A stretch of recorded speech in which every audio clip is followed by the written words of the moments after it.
Hello everyone, this is AmberAnkNA here. Welcome to my channel. Well, I play a variety of games and do narrations for fanfics.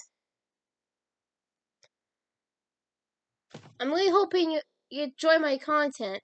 If you do, make sure to comment below, leave a like, and subscribe with the notifications on.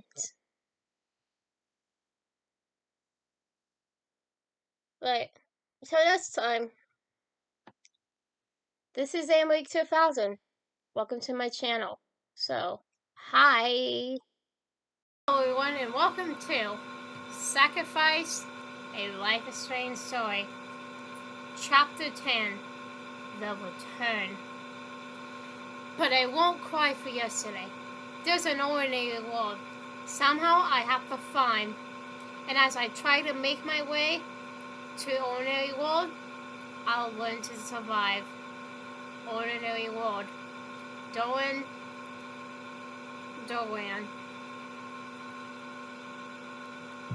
Almost immediately, Matt knew where she was.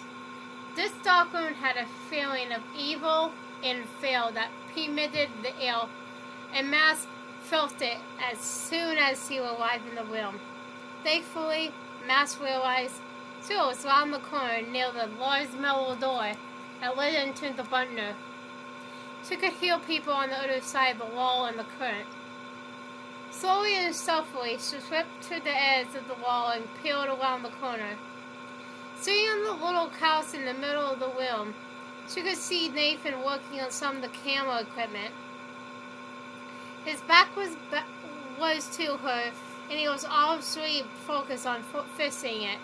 Looking further to the left and into the far corner of the room, she saw Rachel Amber sitting there. Her wrists and ankles had been bound, and she looked like she was coming off of a drug high. She looked angry. She is beyond pissed, Matt thought. Matt turned around and looked at the heavy bunker door. It was closed but unlocked, just as I figured it would be. Matt reasoned. I knew Nathan would think he was safe here and would not take too many precautions. Matt slowly opened the door. She took out her cell phone, turned the volume all the way up, and set the timer for 3 minutes. She generally laid the phone on the other side of the door and started the timer. She eased the door closed behind her, but left it cracked enough to be sure Nathan would clearly hear the phone. Matt turned and walked back to the wall and peeled around the current. Good. See, far as Nathan had not moved and was still busy looking at the camera. He had some small tools out, and was now kneeling down at the cable. His back still to Matt. Matt took advantage of this opportunity and quietly snuck behind the desk to hide. Matt was nervous. Her heart pounded in her chest and in her hands was shredding. Her heart was beating so fast and loud.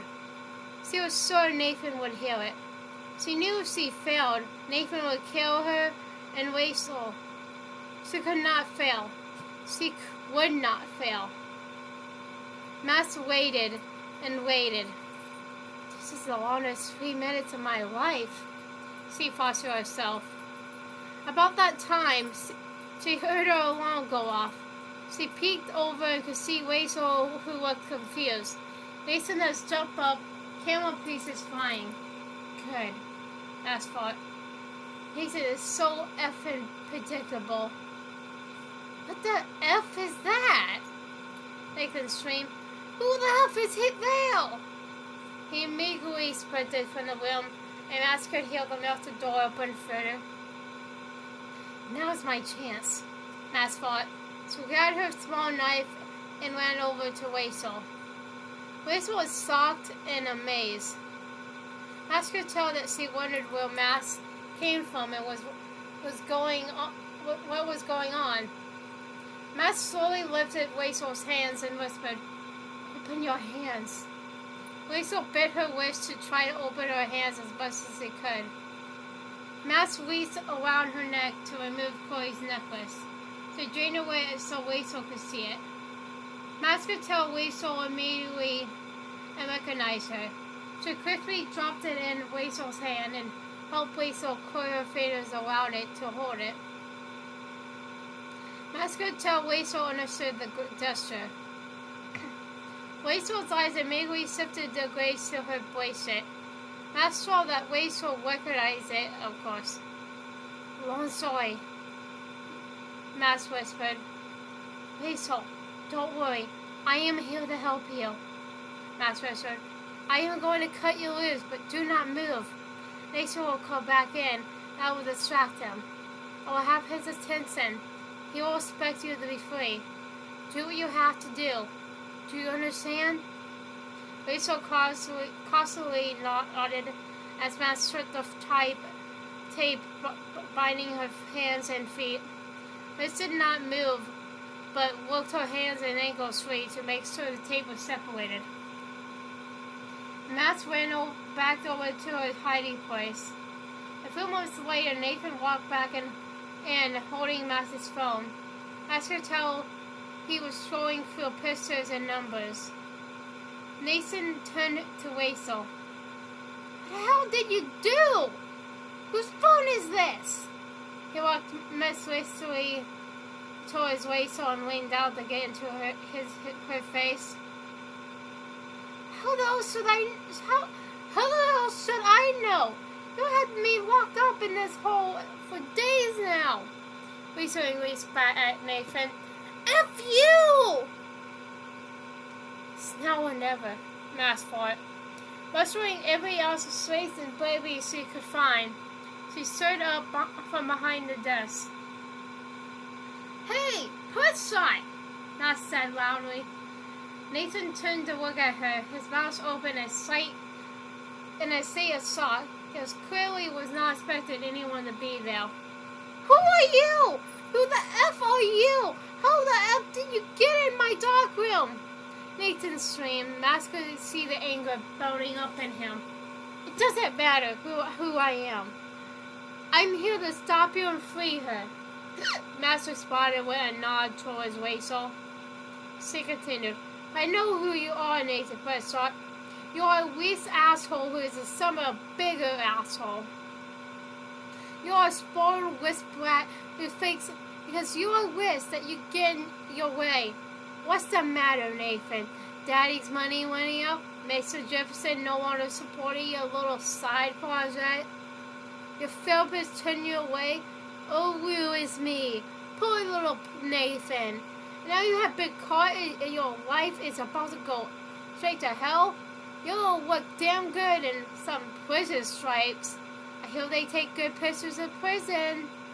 Especially when you drop the soap in the shower. Of course, that might add to your family needs, psycho. And Daddy's money can't save your sorry ass in prison." Nathan was screaming in anger, but frustrated totally on her. Just like I hope. Matt thought. Matt wanted to gaze at Weasel to make sure she was working herself free, but she did not dare to take her eyes off Nathan. He said, "You do not tell me who I am. Do not diagnose me, bitch. You know nothing who the hell ever you are. And unless you got a gun or something in that stupid hipster bag of yours, it's just you and me." What Nathan did not sense was Rachel Amber rising behind him, tripod in hand. She looked towards Matt and for the first time in days, smiled. Matt's friends were expectation of what was about to happen. "Hey, Nathan," Rachel whispered.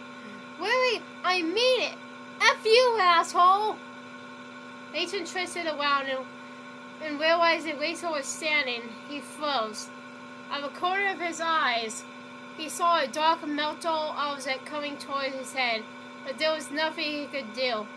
He raised his arms in a reflective manner to try and block the oncoming blow, but it was too late. Mask could see the corner of the metal tripod had caught him on his left temple. He heard the metal edge of the flame dig into his skull. She could hear the tearing of meat and cracking of bone, and watched his blood begun to run down the side of his face. He's collapsed to the ground like a rag doll. The last he saw before everything went to black was Rachel, Amber, and an unknown girl standing over him. He heard the brunette say, "And that's for Chloe Price." After binding his feet and hands, Max went over to the desk, grabbed some documents and files, and put them in her bag. She also grabbed the keys to Nathan's car. Rachel and Max left the dark room, closed the door, and went upstairs into the barn. Max helped Rachel to a bale of hay so she could rest. Before she knew it, Rachel began to cry. Tears of joy, tears of relief, tears of freedom, Max thought. "Who are you?" Rachel asked through her tears. "How did you know I was here? How and why did you save me? How do you know Chloe? How did you get her weight necklace? Is she okay? How did you get my bracelet?" "Slow down, Rachel. Everything is okay. Chloe's okay. I am Max Caulfield," Max replied. Max could see the thought was with Rachel, but she looked so confused. "Chloe's Max?" Rachel gasped. "How? Why? I don't understand." "Rachel, it will be hard to explain and harder for you to understand," Max began. "Please bear with me while I explain this, and I hope you believe me. Sometimes I can't believe it myself. What I have to tell you is insane." Max told Rachel about the events of her other timeline. He told her about Acacia Bay and the storm, her and Chloe leaving. She told Rachel about her future with Chloe and how things weighed on them too much to truly be happy. She explained her power and her ability to rewind time and jump into different timelines. She told Rachel about her visions and going back in time to see her and Chloe together. She mentioned the train, the park, the play, and the street. Rachel simply sat there and nodded. Max could tell Rachel doubted what she said, but was enjoyed and at least did not think Max was crazy. Well, too crazy. "And Rachel, this next part will be really hard for you to heal," Max said. "When I went back to see the play, someone spoke to me. This has never happened before, and it scared the shit out of me. She said her name was Sarah, and she was your mother. She gave me this bracelet to give to you. She said you would recognize it and know it was from her." Max stripped off the bracelet and gave it to Rachel. Rachel froze. Max could tell Rachel was speechless, so she continued. "She came up to me the night you kissed Chloe while standing in the street and said her name and told me to come save you. It was her idea. And she was the one that made me realize that to save Chloe, I had to save you. However, she also told me something else. Something I have to tell you, but I don't know how. She is dead, Rachel. She said after she reconnected with you at the lighthouse that day, she vowed to get clean. She tried to stop using, try to get a better life, but it didn't last." Max looked over at Rachel, and tears were streaming down her face. Max wanted to stop, but knew Rachel needed to hear what she had to say. Max, wiping away her own tears, explained, "She knew you and Rachel are meant to be. You and Chloe are meant to be. You both are connected through a love and a filthy passion that comes along rarely in a lifetime. As you told Rachel that night, as you told Chloe that night in the park, whatever's going on between us, it's intense and new and awesome.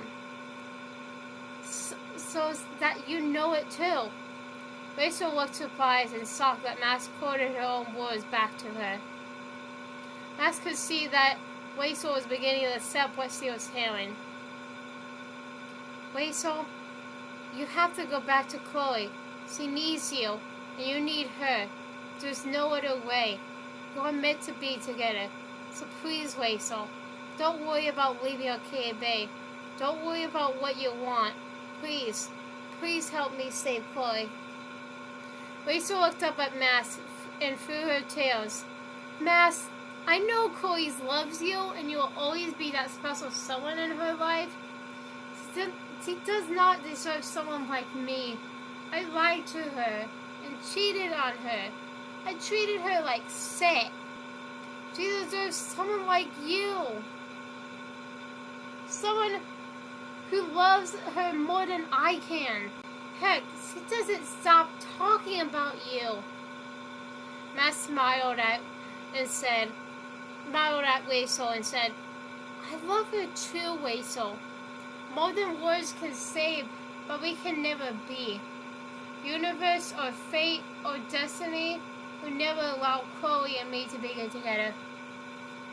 We had some great years together, but when I left that day, soon after Chloe's dad died, somehow I knew it would never be the same.